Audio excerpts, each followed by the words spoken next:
Have you ever noticed your chin itching when you cough? This peculiar phenomenon is actually quite common and has a scientific explanation.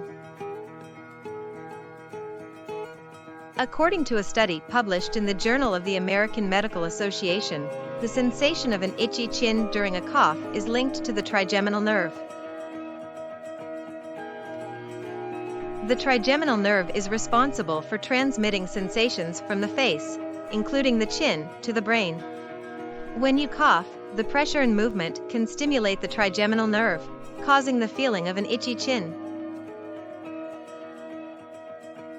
Interestingly, this phenomenon is more common in individuals with certain medical conditions, such as Bell's palsy or trigeminal neuralgia, which affect the trigeminal nerve. So, the next time you experience an itchy chin during a cough, remember that it's a normal, if somewhat peculiar, physiological response. We trust this video was educational. Remember, you can always contact one of the healthcare professionals in the allergy department at Enticare if you have any questions.